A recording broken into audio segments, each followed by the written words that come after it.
What's up, guys? Rick here with my top 5 fades for this week's Mayakoba Golf Classic. These are guys that I'm either staying away from completely or I will be underweight on compared to the rest of the field based on a variety of factors. It might just be because I don't like the way they're playing, or it might just be because I think they're going to be more popular than I think they should be. So we'll go through those. What you'll want to do is you want to join me Wednesday, 3 p.m. Eastern time on the Rick Run Good YouTube channel. That is the Mayakoba Golf Classic live chat, where we'll have an opportunity to go through all of the listener questions. I'll go through the chat. We'll also go through ownership. We'll go through any potential weather issues that might affect one wave or another. Just any last minute questions. Additionally, there is a promotion that I'm running right now for rickrungood.com. The only promotion you get a year. I don't discount the membership because I think it's really fair. And this is your one chance. So the way that it works is if you go to rickrungood.com/Mexico and you sign up for either a 6-month or a yearly membership, before Mayakoba starts, whatever the winning score is at this event, I will refund you that in a percentage form. So if 18 under wins or 19 under wins, I will refund you 18% or 19% of that membership. So there it is. You have to gamble with me a little bit to get your discount. Either way, I'm sure you'll get some money back and maybe a good bit depending on what the winning score is. So that's your one chance. It'll end Thursday morning. So make sure you take advantage of it right now. rickrungood.com/Mexico. Okay, let's go through these golfers for the Mayakoba, and we're gonna work our way down or up from the bottom of the board and reveal the biggest fade last. Little tease. That's how we'll do it this time. Let's jump into it.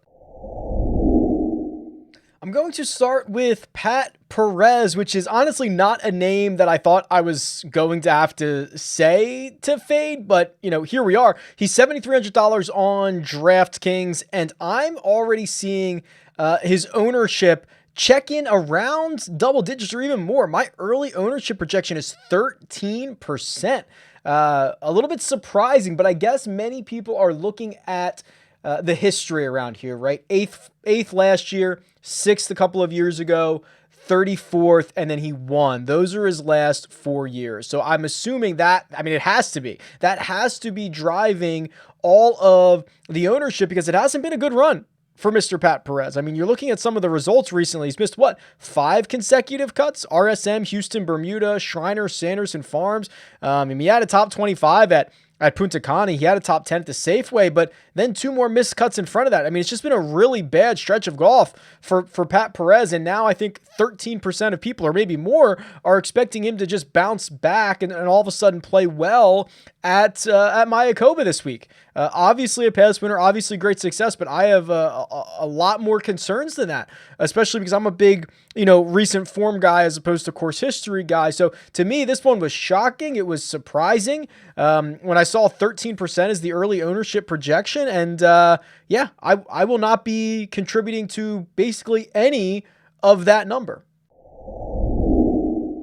Next up is Ches Reavie, another guy who I'm projecting already over 10%, which again, a little bit surprising. And I think it's a similar boat to Pat Perez, where he's been pretty good around here, right? He's made the cut in 5 straight years. He has a 4th place finish back in 2017. This is a long time removed though from this version of Ches Reavie. Remember, there was a couple of years ago, he was like $10,000 on DraftKings some weeks. It was crazy. You'd take him to Travelers and he'd be like 10,000. We're pretty far removed from that version of Ches. And I think that a lot of people have really just said, it's a course that demands accuracy off the tee, which I completely agree with. But the rest, and that fits Reavie, but the rest of his game hasn't been good, especially the putting. The putting is, I would argue, maybe the worst of his career, or at least of the last 5 or 6 years. The downturn that he has had with his putting strokes since, I would call it WGC FedEx 2019. So over a year ago. He has rarely gained strokes putting. He has lost 3 strokes or more in 3 of his last 4 measured events. I mean, it doesn't matter how well you're striking the ball. It doesn't matter if you're hitting a bunch of fairways. If you are losing strokes on the greens the way that he is, you're going to be in for a pretty short week. You might be slamming your trunk and heading home on Friday afternoon. So here's another guy that I just think a lot of people are hanging their hat on in terms of course history and potential course fit. But the shape of his game right now is unlike anything we've seen in the last 5 or 6 years for Reavie. And for those reasons, I'm out.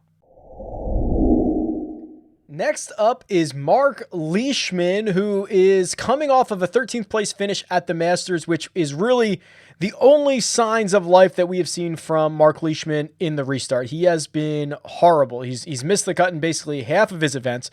Some of the events that he did play that, didn't have cuts, the Tour Championship, for example, finished 29th out of 30 golfers there. He has lost strokes off the tee, approach, putting. I mean, nearly every single week. It's been unbelievable how bad he's been. And to add even more insult to injury, he is a winner this year. Like, credit where credit is due, right? He won at Torrey at the end of January, and he won in a way you're not supposed to be able to, which is missing every fairway. He missed every fairway at Torrey Pines, figured out a way to get it done. This is another place where you have to be, in the short grass. And maybe he breaks El Camaleon in the same way that he broke Torrey Pines, but there is just zero indication that his game is anywhere in the shape that we saw before the shutdown. He's been one of the guys who's been hurt most by the break, or seemingly, at least in terms of results. So Mark Leishman most certainly not going to be making his way into any of my lineups this week. All right, now we're getting into some big dogs here. Next up is Corey Conners, and I got to tell you, this is the one I'm worried about.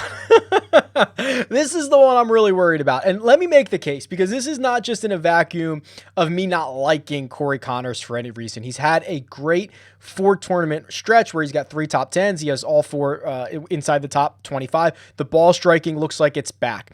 Here's the case against Corey Conners. I have him right now projected at about 22% ownership. He is basically one of the top 3 highest projected owned golfers on this slate. So that's part 1, where it's already a volatile sport. I'm not trying to eat too much chalk here. But the other issue that I have with Conners is not really about Conners. It's the rest of this 9K range. I love it, right? I think there are so many easy pivots to Joaquin Niemann, even Carlos Ortiz, who won in his last start. I love Victor Hovland. I love Abraham Ancer. Will Zalatoris is here. Russell Henley is here. I mean, it is just a jam-packed $9,000 tier on DraftKings that I don't think I need to necessarily take the chalkiest guy out of all of them. If Victor Hovland is going to be 5% less owned, if Joaquin Niemann is going to be half of the ownership, or Carlos Ortiz is going to be half, it makes them much more appealing. So I want to make this clear. This is not really a knock against Corey Conners. It is more about the situation that he's in, the price that he's in, the ownership that I project on him, that there are other ways that I think you can find a successful week and not have Corey Conners in your lineup. So that's the argument against Corey, but this is the one that I am most nervous about, because I think if he's the guy who might end up burning me on this list. And finally, the fade of Mayakoba for me is Rickie Fowler. And again, this hurts my heart. I wish this wasn't the case. Love the guy, great player, great guy. You're going to get him at a really low ownership. He has good course history, of course. Runner-up in 2018, T16 in 2019, the only 2 times he's played it. The issue with Fowler is there's just been no signs of life. I mean, he has one top 10 this year, or 1 top 10 since the American Express. And that was, the American Express was an event that he was the 36-hole leader and fell on the weekend to T10. So, I mean, there just has not been a week where he's even put 3 rounds together, let alone 4. And we know he's been working with John Tillery and the swing changes and trying to figure all that stuff out. And I don't know. It just seems like he needs to find success. He needs to snap out of it. Maybe he needs to get a little confidence somewhere. Maybe it's here, but there's just been little evidence that he's going to be able to put, even 3 rounds together, let alone all 4. He's now dealing with a brand new putter. It's a different style. It's no longer that blade. I mean, there's just so much going on right now, and you got to wonder, what his confidence level is, especially as things start to, you get put in a meat grinder if you're in contention on a Sunday on the PGA Tour, and you wonder if the swing changes hold up, if all of the confidence that he might be able to get over the course of a week to play himself into contention, if it holds up. So I think Ricky's a couple of weeks away from, or maybe a week away from getting a really good hard reset into 2021, which I think will be a much better year for him. But little evidence to think he's going to have a ton of success in Mayakoba this week. There you have it. My top 5 fades for this week's Mayakoba Golf Classic. Again, these are guys that I'm just probably staying away from, or will be significantly underweight on than the rest of the field for a variety of reasons. I hope that you enjoyed that. If you'd like to join the RickRunGood.com team, the community, now's the time. The only time, it's not the only time, it's the best time.